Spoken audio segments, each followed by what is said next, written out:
Good morning, everyone. My name's Tom Hamp, and I'm a business coach with Advocoach in Michigan, and you're joining us for Tuesdays with Tom. We do this almost every week at 9:30 on Tuesdays, where we talk about business issues, business topics, ones that can affect you. Right now, we're in the middle of what we call the Leadership Challenge book. We really want to understand the 5 practices of exemplary leadership. Last week we talked a little bit about Model the Way, the first practice, and we're going to continue that discussion with Affirm shared values today. Before we get there, though, we want to make sure that we recognize our sponsor today. We're sponsored by Coldbox Live. They are a great firm that helps you out with your Facebook Live posts. They make you look more professional. They certainly make me look good. So when you're doing a Facebook Live video session, make sure you get a hold of Coldbox Live, and they can certainly help you out. You can participate. Obviously, you're participating by watching and listening to this Facebook Live session, but you can also share this with others that may need this information, and also ask questions that we can answer either live, or if you're viewing this video later, we can certainly get back to you with any answers that we have, and make sure that any questions that you have, we can get it answered in the future. Once again, I want to make sure that you understand that we're going through the Leadership Challenge. The Leadership Challenge is a book that really is in its 6th edition, and the authors are James Kouzes and Barry Posner. Here's what it looks like. So you may want to pick up a copy of that book, but a lot of the stuff that we talk about today are out of that text. What we hope you understand after watching today is really why you should have a better understanding of the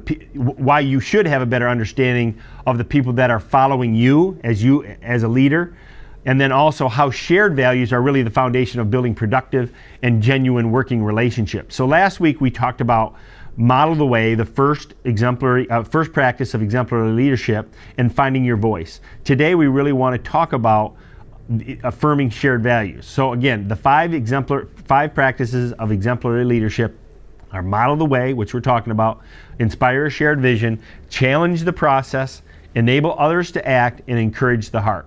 So let's get right into it. So what is that? What do we mean by Model the Way, affirm shared values? So here you are as a leader. Last week we talked about finding your voice. So you've done that. You really have a good firm grasp on how you operate as a leader. You're sharing that with everyone. Now here's the key part of modeling the way, and that is, how do we get the people that are following us to follow and have passion for some of the values that we have in the company? So first and foremost, we kind of want to understand the values of others, right? So we have to kind of get into a pretty decent relationship with our constituents, our employees, the people that work for us, the people that work with us, to really understand what makes them tick. From there, we want to kind of build alignment around the values that everyone can share. So we want to stress the common values that you have in common with the constituents or the people that are following you. So certainly it's unrealistic to get everyone to agree on everything. Well, that's not going to happen. But I think we can, when we peel back the onion, we can really get to the root of what are some of the common values that both you as a leader share with your constituents. We want to build on that agreement, and they will certainly team performance suffers when members are not aligned on those common values. If you've been part of an organization that seems disjointed, disorganized, or every day is a different challenge, maybe that's some of the issues that you could have, is that these common values aren't aligned, people aren't rowing in the same direction. Organizations with strong cultures based on a foundation of shared values certainly outperform firms by huge margin. That's just not an opinion, that's fact. It's been measured and researched.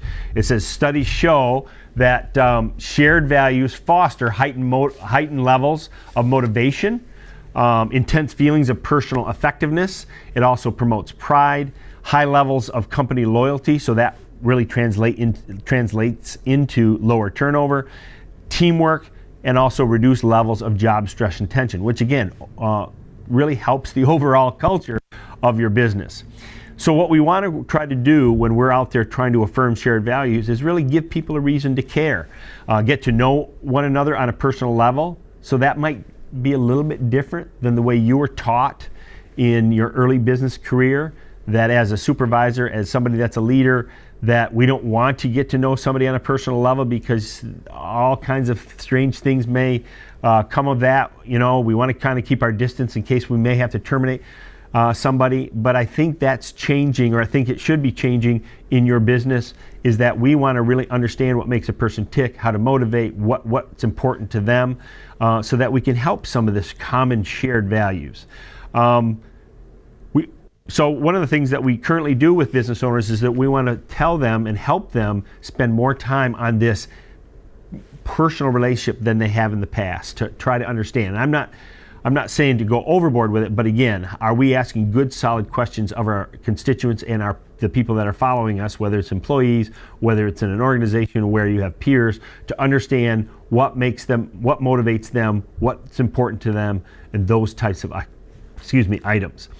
One of the things that we don't want to do is we can't, we need to forge unity and we can't force it. The old adage that we're going to have fun, dang it, whether you like it or not, that's just not going to work. So we have to really involve people in our process here. Try to help them understand what's going on, what direction we're going as an organization, but also solicit from them what's important to them. So your people, the people that are following you, must believe that you're caring and it's constructive and it's not fake. So again, these are all about building that relationships with your constituents. So when we want to live the shared values, we want to practice what we preach. We can't, when we find our voice and kind of articulate that, we can't do things that are in conflict or in opposite direction of that. Okay. Another thing, and this is really important, is that we want to do what you say you're going to do. So when we're out there and we have a message to our constituents, our employees, or the people that are following us, follow through. People see really quickly right through a statement when you say, hey, you know what? This is the direction the company's going, and it's not consistent. You're all over the place, and those types of things. We want to make sure that we're consistent. So again, I'll say it again, do what you say you will do, and that makes for a very important follow-up and follow through. It also promotes trust. We want to watch the language that we use. So maybe it's not employee, manager, subordinate anymore. Maybe we're talking about associates, the crew, the team members. Again, I think it makes a difference. Some of the words that we use, the words that you were brought up on, might not be the best use. To use those words might not be the best way to foster good relationships. So let's see if we can change some of the words that we use so that it fosters inclusion. It really helps build the team and teamwork, that type of thing. And I know it's not easy to change that lexicon that you have always been through. But again, these are baby steps going forward. If we can change some of the language that we use, you might see some changing in some of the relationships and the barriers start to come down. Another thing is to ask purposeful questions. Things like questions on teamwork. What are the people that are following you? What are your constituents' feelings and thoughts on teamwork? Respect within the office, both in peer respect as well as supervisor respect. Talk about learning, how we can get better at jobs, how we can get better at the culture. Continuous improvement and customer focus. Get your people's feedback on those. Yes, maybe it's your company or you're setting the tone, but if you get good feedback, your team members will feel included and that they have a say and they're being listened to. And we're always at the end of the day, we're always seeking feedback. So by asking these questions, understanding that, how am I doing? What do you like to see different? What would you have done in my shoes? Those types of things. Those are good questions. And maybe in the past we haven't asked those because we felt that those were taboo or we shouldn't approach it. But I think it's a good way to, again, promote trust, get people to have good input, and that we can foster some of these leadership practices that we're talking about today. So we want to, at the end of the day, we want to teach others to model our values, right? So we want to confront critical incidences, and I'll give you a quick story, is that I think the book mentions that a new supervisor just gets put into place, and a big project is a couple weeks away, yet somebody has a vacation during that time. and the supervisor could have said, you know what, you can't go on vacation, but he felt that it would have set the wrong tone. So we need to confront critical incidences and try to foster that team atmosphere by saying, you know what, continue to do the things that you need to do, go on vacation, personal time, those types of things. Yes, you may have to have others of the team step up in those situations, but I think that generates some great culture and teamwork, and it really sets the stage going forward to make sure that you honor some of the commitments that have been made or will be made. And then to certainly tell stories, let people know how the culture or you want the culture to operate, and then reinforce through systems and processes, whether it be in your orientation or ramp up with new employees, through your ongoing performance evaluations, and then recognize those by giving awards or accolades to those that are using good practices in your business. So a recap real quick is, again, one of the most important things is do what you say you will do. Practice making sure that you follow up, and you probably want to write it down, because if you don't, you may forget it. But do what you say you will do. Ask purposeful questions. You also want to let people know that you're doing all this, because if you're doing this in a vacuum, nobody knows, and everybody thinks, well, it's the same old stuff. So let people know that that you are doing things differently.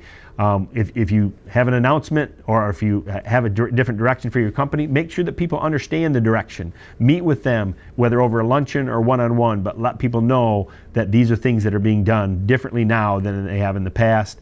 Publicly ask for feedback from others on how your actions may affect them or has affected them, so that you can get some good solid feedback, and then make changes and adjustments on that feedback. So that's kind of what we really wanted to get across today, is really affirm the shared values. How do we get the company or the people that are following us all rowing in the same direction? And it's really about understanding what motivates them, what their values are, so that you can come up with some common values going forward.